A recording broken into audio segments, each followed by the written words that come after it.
नमस्कार मेरे सभी प्यारे भाइयों बहनों, पीतम्बरा एजुकेशन चैनल पर आपका बहुत बहुत स्वागत, वंदन, अभिनंदन। आज हम पढ़ने वाले हैं ज्वालामुखी। आज का वीडियो विशेष होने वाला है क्योंकि आपको इसमें लिखा हुआ कुछ भी नहीं मिलेगा, बल्कि सारा का सारा अपन चित्रों के माध्यम से समझेंगे। तो चलते हैं, बिना टाइम वेस्ट किए बढ़ते हैं अपने टॉपिक की तरफ।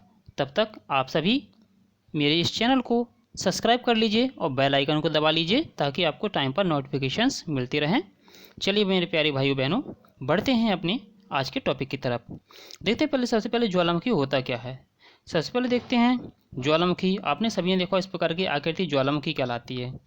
अब ज्वालामुखी में होता क्या है मैं आपको बताना चाहता हूँ, ध्यान से समझिए। ज्वालामुखी को इंग्लिश में वोल्केनो बोलते हैं, पता होना चाहिए आपको। ज्वालामुखी भूमि पर क्या होता है, एक प्राकृतिक छिद्र या दरार टाइप की होती है। देखिए छिद्र दिखाई दे रहा होगा, इस प्रकार से छिद्र या दरार टाइप की होती है। इसमें से क्या होता है, पिघला हुआ लावा, क्या इसमें से पिघला हुआ लावा बाहर निकलता है। और वही चीज़ जब ये पिघला हुआ लावा बाहर आकर जम जाता है, टुकड़ों के रूप में जम जाता है ये लावा, तो इस जमे हुए लावा को हम कहते हैं सिंडर। क्या कहते हैं, सिंडर। ध्यान से सुनना, एक एक शब्द आपके काम में आएगा और एक प्रतियोगी परीक्षाओं के लिए बहुत ही उपयोगी क्वेश्चन इनमें से आपको अपने आप ही आने लगेंगे। मेरा इतना वादा है, दावा है आपसे। वीडियो को लास्ट में कमेंट करके बता सकते हैं आप वीडियो कैसा लगा। पहले तो आप समझ लीजिए। तो ये धरती पर प्राकृतिक दरार या छिद्र होता है, इसमें से पिघला हुआ लावा जब बाहर आकर जम जाता है तो उस जमे हुए लावों के जो टुकड़े होते हैं उसे हम सिंडर कहते हैं। ठीक है, उसे क्या कहते हैं, सिंडर कहते हैं। ठीक, अब क्या होता है, अब ये उद्गार के साथ में क्या होता है, बहुत सारी गैसें भी निकलती हैं। इसमें से बहुत सारी गैसें भी निकलती हैं जिनका गैसों का प्रतिशत इसमें सबसे ज़्यादा होता है। किसी भी वोल्केनो, किसी भी ज्वालामुखी में सबसे ज़्यादा गैसों का प्रतिशत सबसे ज़्यादा होता है। गैसों में जो वाष्प होती है ना, वाष्प, उसका प्रतिशत सबसे अधिक होता है। ठीक है, अब देखते हैं वोल्केनोज कितने टाइप के होते हैं। वोल्केनोज 3 टाइप्स के होते हैं। कितने टाइप्स के होते हैं, 3 टाइप्स। सक्रिय ज्वालामुखी जिसे हम बोलते हैं एक्टिव वोल्केनो, सक्रिय ज्वालामुखी जिसे एक्टिव वोल्केनो कहते हैं। दूसरे होते हैं डोरमेंट वोल्केनो, इसे हम प्रसुप्त ज्वालामुखी कहते हैं, यानी सोए हुए। और तीसरे होते हैं शांत ज्वालामुखी, जिन्हें हम एक्सटेंट ज्वालामुखी कहते हैं। ठीक है, एक्सटिंक्ट। ठीक है, ई, मैं आपको स्पेलिंग लिखे दे रहा हूँ, EXTINCT।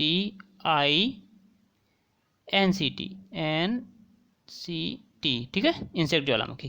ये 3 टाइप के ज्वालामुखी होते हैं।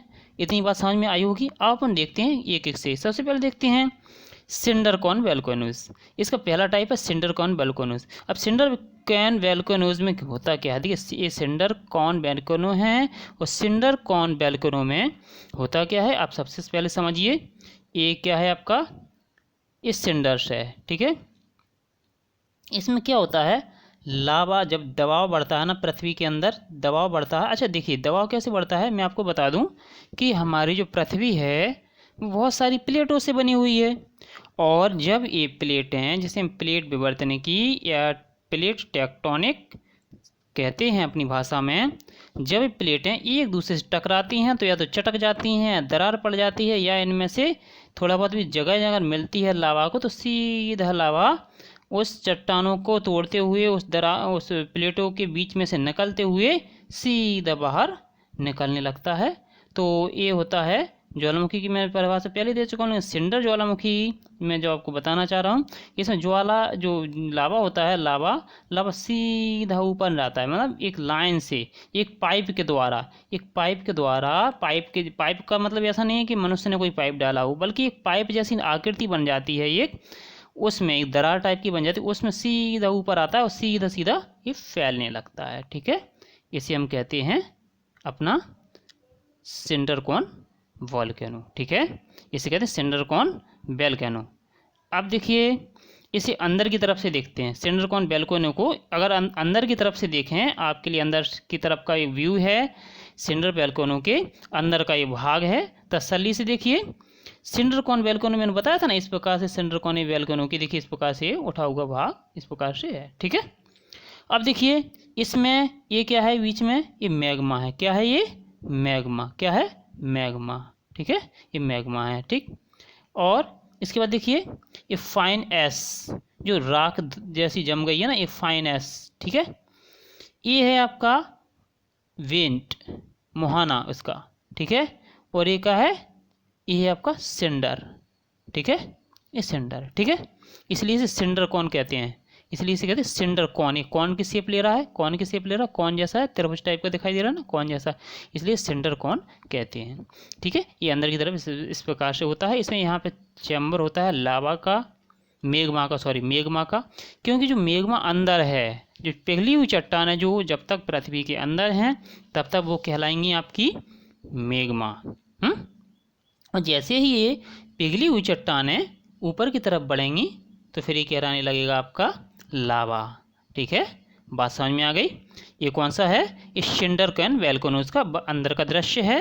ये सिंडर कॉन वोल्केनो इस टाइप का होता है, एक सीधे ऊपर की तरफ बढ़ता है और बाहर फैलने लगता है। प्लेट बैक टेक्टोनिक जब सिद्धांत के द्वारा प्लेट एक दूसरे से टकराती हैं तो इस प्रकार से। अब मैं प्लेटों के बारे में बताऊंगा अभी आगे, मैंने उसके लिए भी फ़ोटो लगाया है। आज आपको वीडियो में कुछ भी लिखा हुआ नहीं मिलेगा, बल्कि आपको सारे के सारे चित्रों के द्वारा समझाने का प्रयास किया गया है। ठीक है, अच्छा अब देखते हैं। देखिए, अब देखिए इस प्रकार से देख लीजिए, ये ज्वालामुखी के बहुत सारे प्रकार में आपको उसके अलग अलग नाम में बता रहा हूँ। देखिए सबसे पहले तो एस प्लम, ये देखिए इस प्रकार से निकलता है। सबसे पहले इसमें धूल मिट्टी जैसी धुआं टाइप का इस प्रकार से निकलेगा। ये सबसे ज़्यादा ये जल वो एस प्लम लिखा हुआ है ना, इसका मतलब ये है राख जैसी या धुआं जैसा है।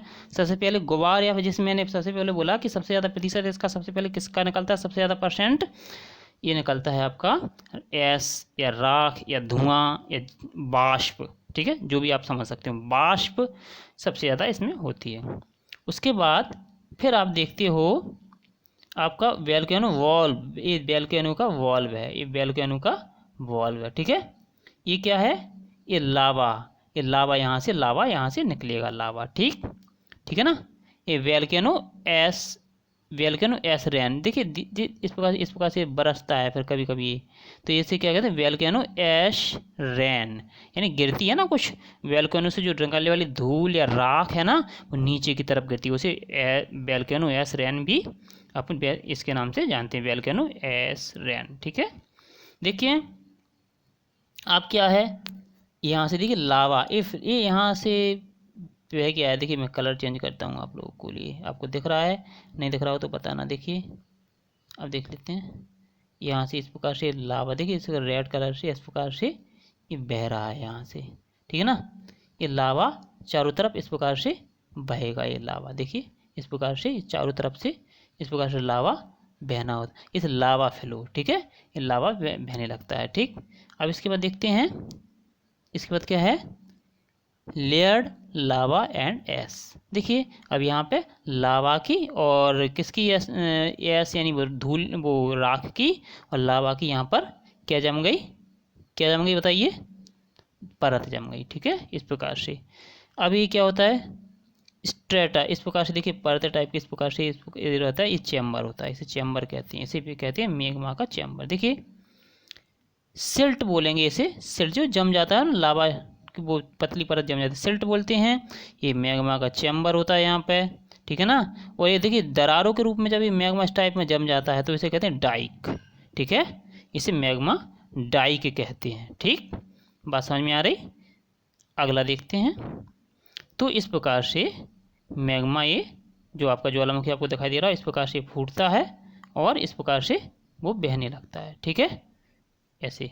अगला देखते हैं अपन, ये विश्व का Hawaii island is the largest active volcano on earth, यानी विश्व का पूरी पृथ्वी पे सबसे ज़्यादा, क्वेश्चन आता है कि सबसे बड़ा वोल्केनो जो कि एक्टिव वोल्केनो है, लार्जेस्ट वोल्केनो है, वो कहाँ पर है, तो वो हवाई आइसलैंड पर है। कहाँ पर है, ये हवाई आइसलैंड पर है। ठीक है, इस पर अमेरिका का अधिकार है, ये हवाई आइसलैंड पर है, सबसे बड़ा वोल्केनो है, विश्व का सबसे बड़ा वोल्केनो। ठीक है, इस प्रकार से देखिए ये है हवाई आइसलैंड पर, ये विश्व का सबसे बड़ा वोल्केनो हैं, जो कि एक्टिव वोल्केनो है। कहाँ पर है? ये कि एक्टिव वोल्केनो है, ठीक है, हवाई आइसलैंड पर ये एक्टिव वोल्केनो है। देखिए इस प्रकार से, ठीक है, विश्व का सबसे बड़ा वोल्केनोज है। देखते हैं अब पैसिफिक रिंग ऑफ फायर क्या है। ये आपका प्रशांत महासागर है, और प्रशांत महासागर के चारों तरफ इस प्रकार से बलाय देख रहे हो ना, इस प्रकार से बलाय देख रहे हो ना, चारों तरफ क्या है, ये सारे के सारे क्या फैले हुए हैं, ये ज्वालामुखी फैले हुए हैं। इसलिए प्रशांत महासागर को हम पैसिफिक रिंग ऑफ फायर भी कहते हैं। इसको हिंदी में इसे अग्नि वलय कहते हैं, प्रशांत महासागर का अग्नि वलय। ऐसा क्यों कहते हैं? कि ऐसा इसलिए कहते हैं क्योंकि इसमें चारों तरफ, प्रशांत महासागर के चारों तरफ क्या हैं, ज्वालामुखी हैं, इसलिए इसे पैसिफिक रिंग ऑफ फायर भी इसे कहते हैं। देखिए यहाँ ऑस्ट्रेलिया लगा हुआ है, यहाँ साउथ अमेरिका है, या नॉर्थ अमेरिका है, और बीच में आपका पैसिफिक ओशन, और चारों तरफ से देखिए इस प्रकार से ये ज्वालामुखी आपको दिखाई भी दे रहे होंगे, ठीक है।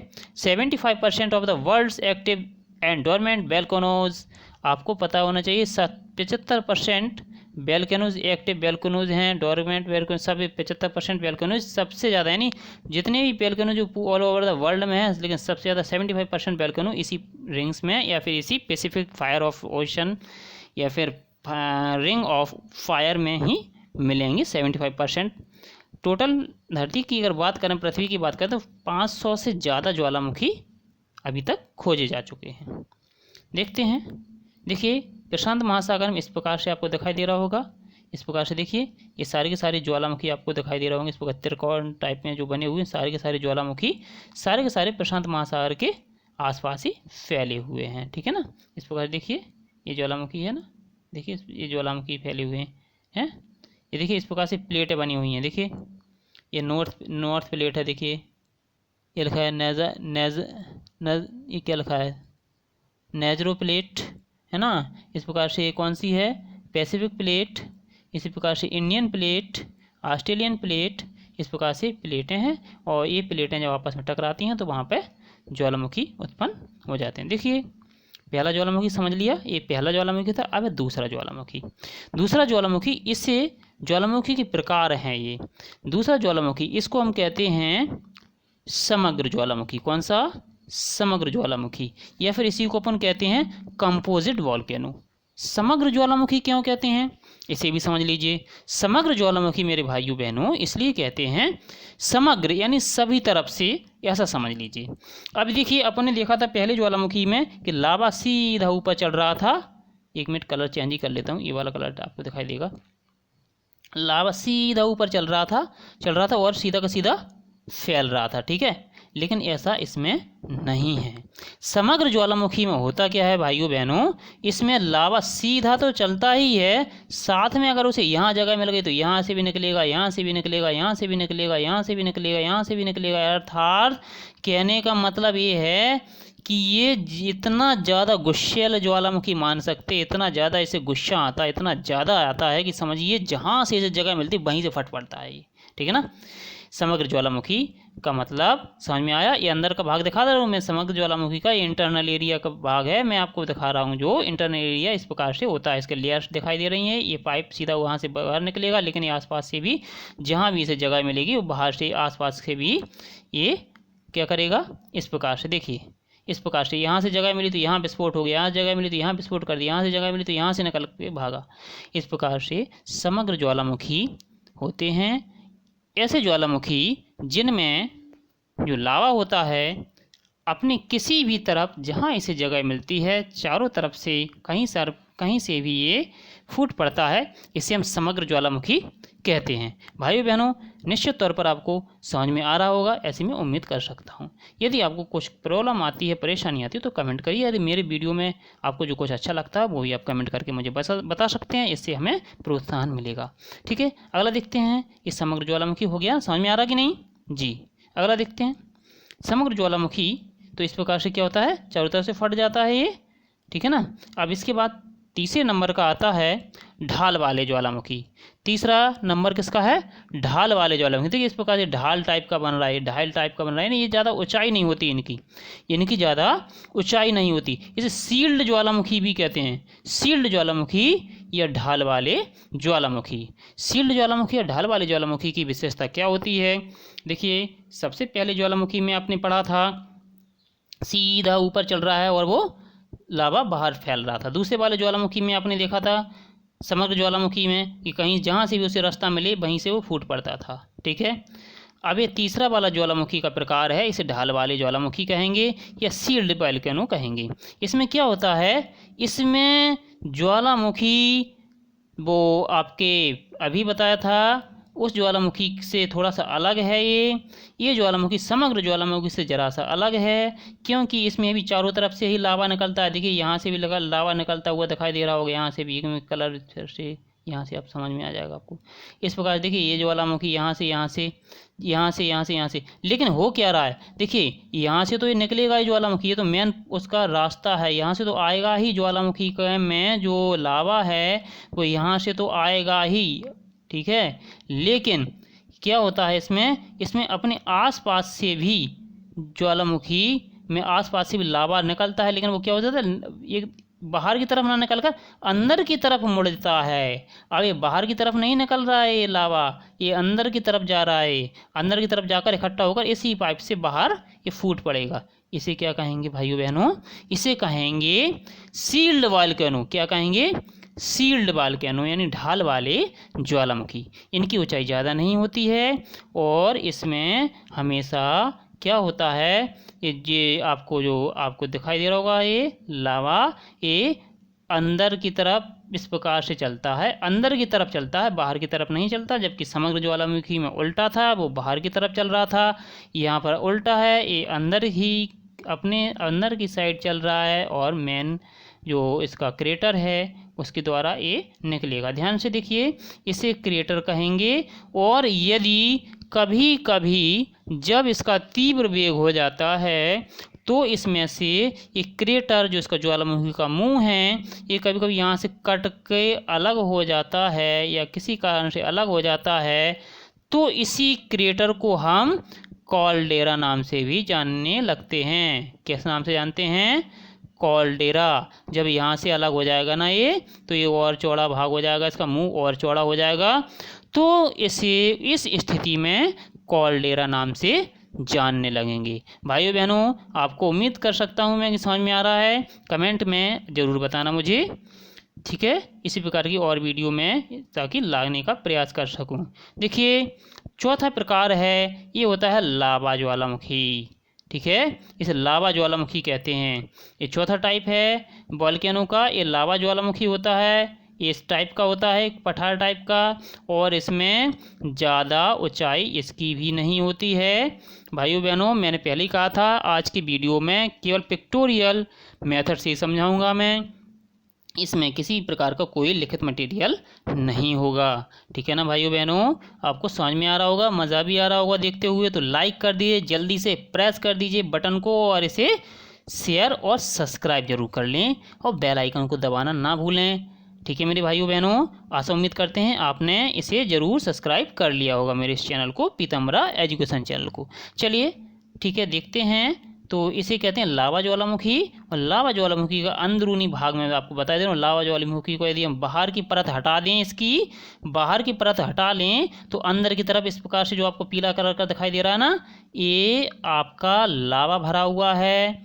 इसे लावा ज्वालामुखी इसीलिए कहते हैं क्योंकि इसका लावा भरा हुआ है। लावा भरने के बाद देखिए क्या होता है, इसमें फूटता है तो ये ज़्यादा ऊंचाई से नहीं फूटता है, अच्छा, अर्थात इसमें रॉकेट के जैसे, बम के जैसे नहीं धमाके होते, बल्कि धमाके तो होते हैं, लेकिन होता ये है कि ये इस प्रकार से बहने लगता है, आसपास ही बहने लगता है। देखिए इस प्रकार से देखे आप, दिखाई दे रहा ना, ये आसपास ही अपना बहना प्रारंभ कर देता है। इस प्रकार से लावा इसके चारों तरफ इस प्रकार से ये आसपास जमा हो जाता है, जम जाता है परतों के रूप में।